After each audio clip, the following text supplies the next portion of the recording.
Mosi Ghana asofo ni bi ayedai asem we ahyeme so ache efa sofo panyi bi owo Ghana hayi eho aye fe no osafo baduko bi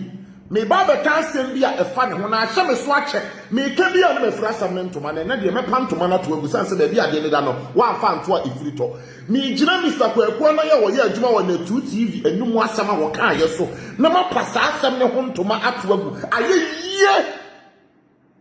ayo boy o yadwuma won na 2 TV kasa na nkasa yemu na wie ye hono mo baabi no o se Ghana fo mo te da ase abra na mo ama mo kora so sa suban e wo se mu jai eye no kora me ne ye adwene wo sa akan le so na sa da ase abra na bi na wo mo ye adwuma won na 2 TV ni bi no atena ase ma nkrofo betena hono beka na hye nkrofo image a wo mo anya nhwehwemu ama nkrofo na ni wagu ase awie sesei omo betena ase beka na hye nkrofo image no according to obiti say Mr. Kwaku 9% wo kire say woni wo mu bia nyantawantawa ne nsem bia wo mo kan ye ne wo mo ni yo bia wo da ne de no ono akese anum asem no me tena metasetase a e kire me say nsem ni bia ho no ma wo ma anya nhwehwemu omo tie ya na omo ma akwan ne nipa ne betena ase na wo kan de wo ka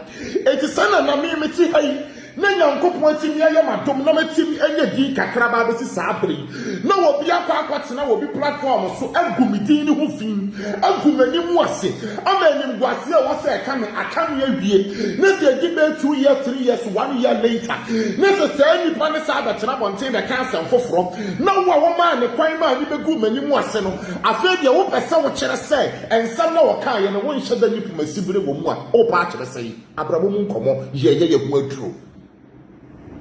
meni Mr. Kwaku na kasa ya adwere aya abrochire fodo to na abi because na numu asem no say obi ti be tena se be ye exposure eni wi a na abrochire fo ni bi afre ye pedi pass na si number to say sika na mo ba gege dia mani pakro no mumu bi mu ye nya chompa papa wo mu ye ntege wreki abrochire fo ni bi na mo nsam go bi no mumu bi mu ye nya chom dia mu peni kunima me sai ni ma me gunani mu ase bre na se ya ntwe nsan enti baby amobati se ye yi mu nia bi ase atwede no baby amobati se ye gu mu nia bi ani mu ase no e ho na mo wosika am de kro nya die mu behuru nie mo am nsam wo bi kakra titiriwu ani abrochirefo bi no enya die mu behuru nie Mr. Kwaku na ekire mu o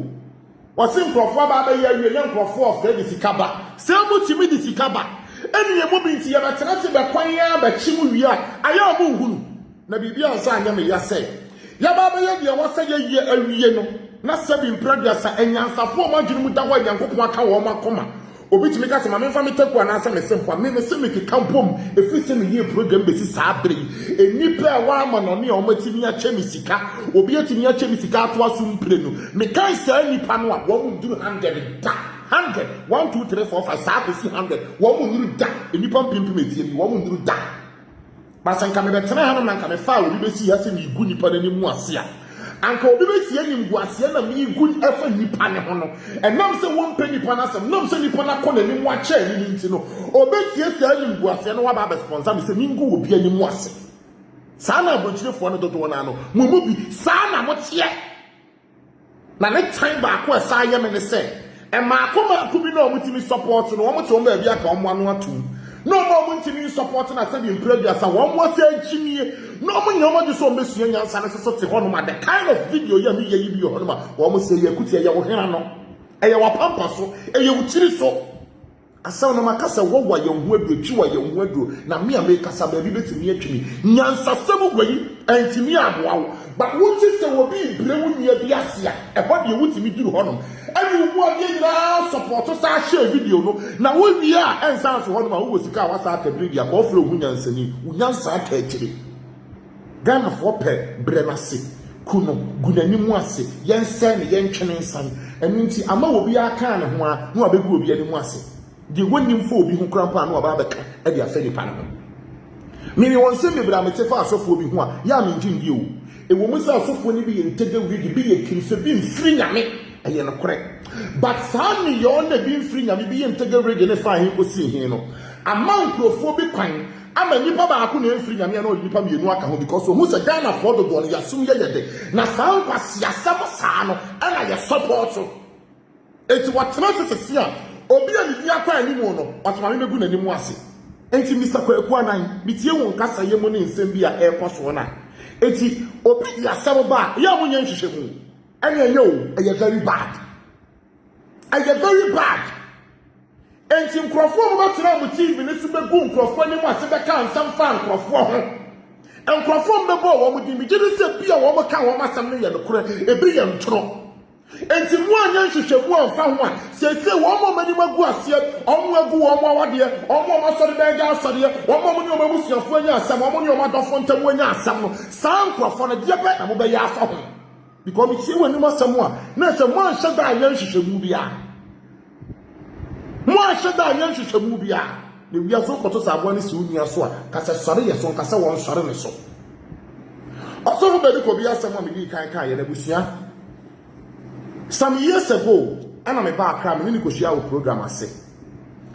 ana titi me na se papa ne personal contact ema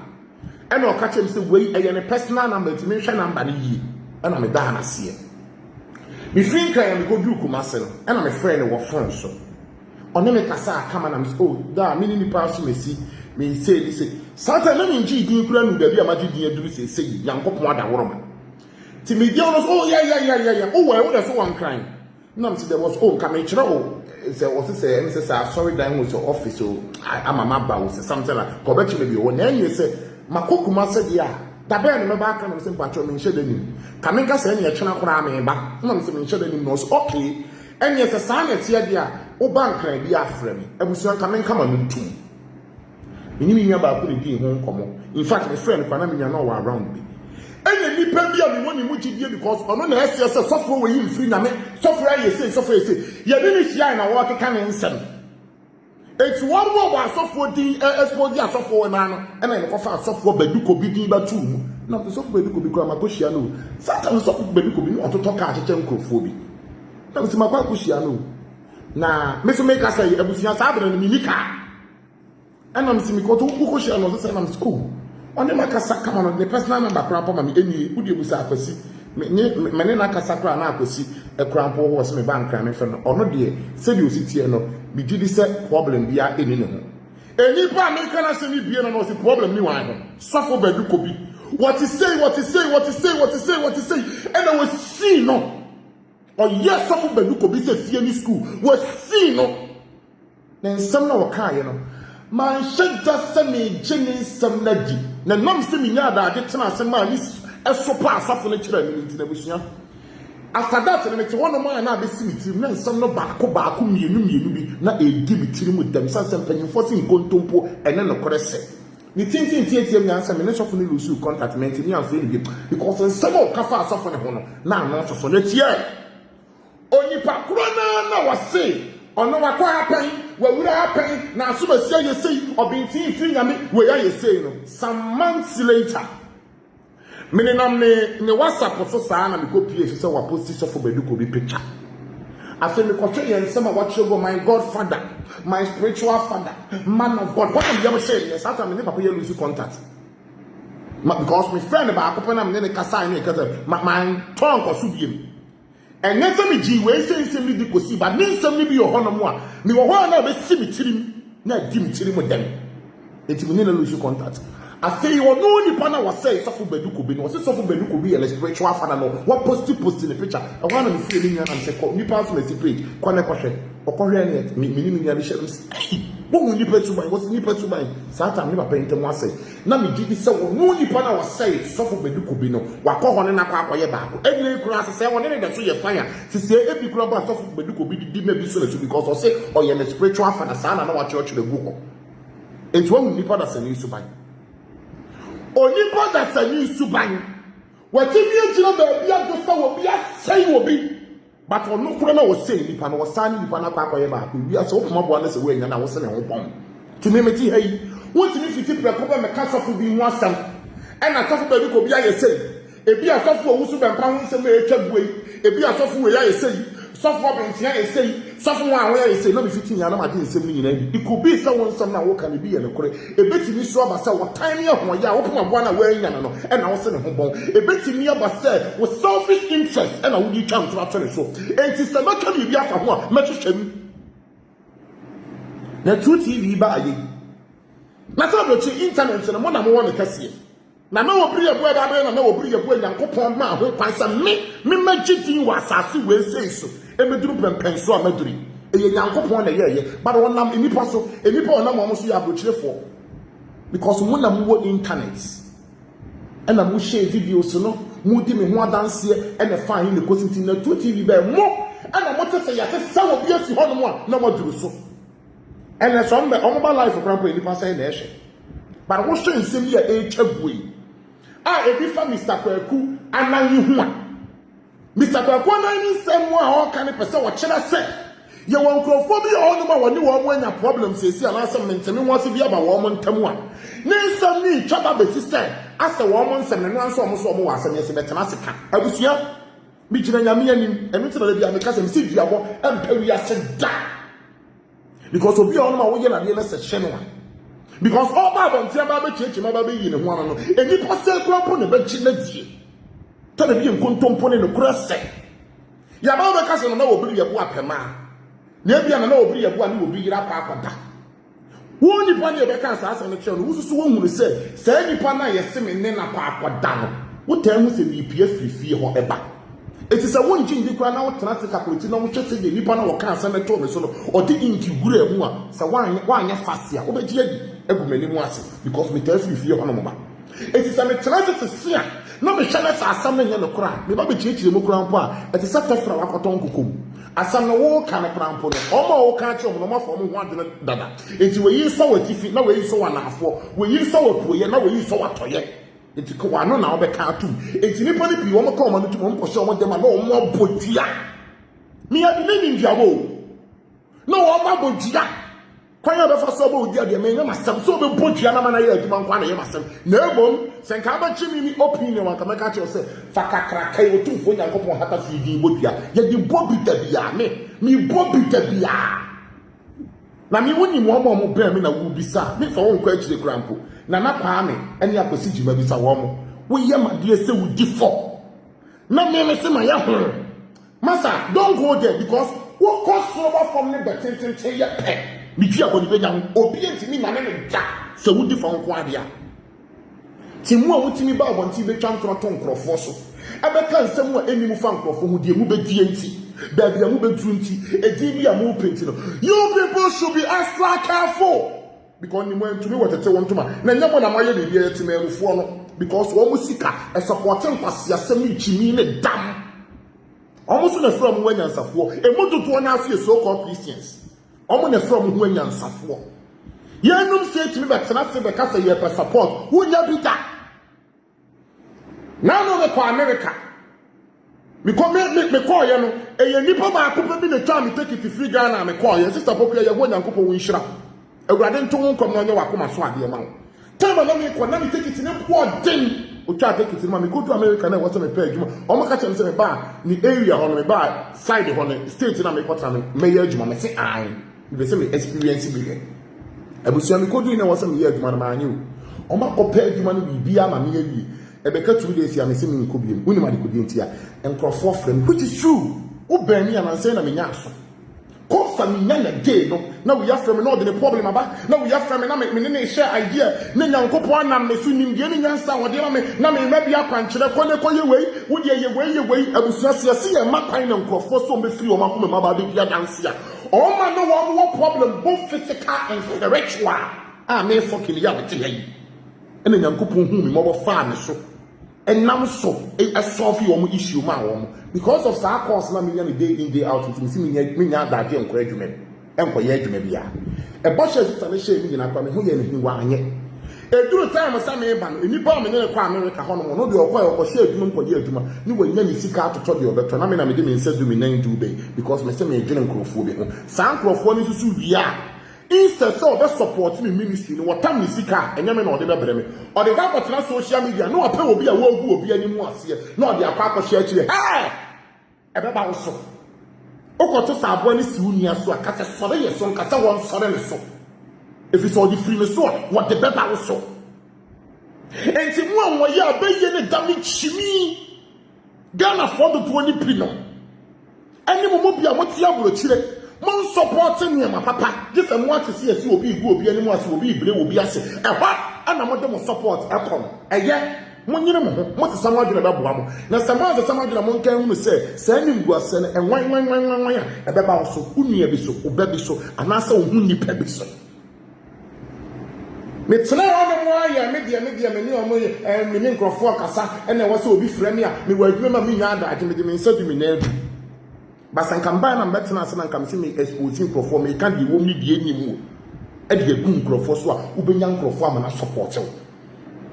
Abusiafo eduru bra wasam ma yo ni da ho ye extra careful ye extra careful enyo mo ba kire ti gu nkrofo ni mo se nyina na ye no kuro ena o ba tie se sofo ye sei ena ni pass me say ye sei ena o ben tie ye sei ena wa ye sei me question ba akopọ mi busa ne says so sa na tu no Mr. Kweku na wadahoma me de me attack you no but your question na mi busa abrabo mu nkomo ye ku aduro o big man ne kura so say Ghana fo na omo te dase abra na omo kura so no omo njai eno na me ne wo ya adwene ho na me gira so e me reference anwi so omo ma wo bu omo kete mo mbete na TV so be kan sam no ye fo me so omo kan sam 100 a ene se mu 70 ana mu 50 mpo na yam tona sound tro no omo be di wo mo dem wo mo busuam omo community mu omo bro no so wo ni wo watafo ntem editam na wie because you will be on one and then no tea see na no bri e bo akojo okoto akoje aduro o tea asem no e kire na obeso sanwa no woni ho unya platform bi na mo duru pempen so bi no so bi di obi ho asem o ba be ka se bi afa obi ho munya investigation no obi on ko bi fan sa na o ma me ka se me ye obi na atena ba bi aka bi afa nipa ne ho mi se nkrofo bi ho no mo a on premise mu bi san sa de na me de na wonya bi ka because on wa chimi on hu ne left to the right simply because what the muade ana ade na ode ye nipa no be share me video bi na ni ade na nsam ne se and o post that kind of video make to on starting to hu ye no mini ho ba me hu ye na wanchi ni na nyame betwa woka it is a munya platform ne so obi ba be gu obi animu asa na so obi si wo hu bi bia fa sofu bi ho ana nipa bi ho e bi ye no kure bi ye nkontompo mu nhiham because a mu nhiham na sa mo bro ma nipa ni expose kuro ni wie na chire bi wo woni nipa ni nya asam na sa wo sa be kasa asam na okan ne boa what are you trying to prove Ghana enye ma nipa gidi sesei ene sa wo hunu so obi akoso na che ona abeta ne chi ni image o ba be woro ho ana wo beti muade sa nye ma me wo boss ni kitu abi e ka ho se wotimi ye o ba social media 2 days wo bagidi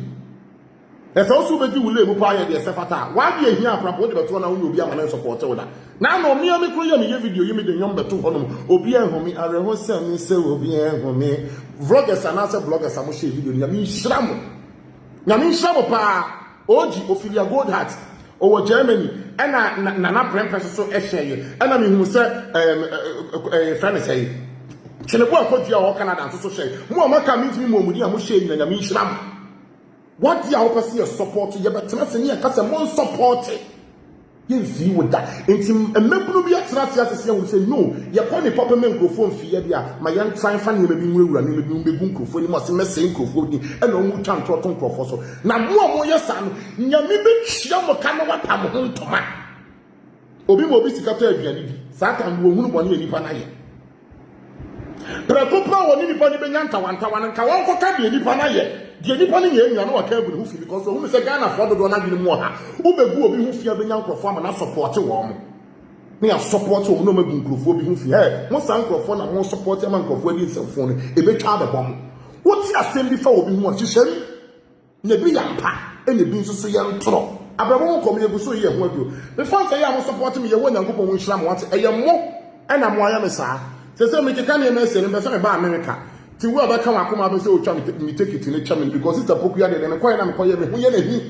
wo be se o twa take it ne chamin cha nya na me mra na ndie ni nyansa ye ho nyankopon de amaye no ye mra meto aso me number e ye +2 33 2 44 477 447 me can be so nya je wana o de a chamin me sada me say panyimfo si dua ben na etwi wo a wuti wudin ade me kan wani ade won fa kyem nesa hye ne so se me ne wo kasa wa akokoduro kwan so nya ahomaso ana hantan kwan so ye be se ehia me da se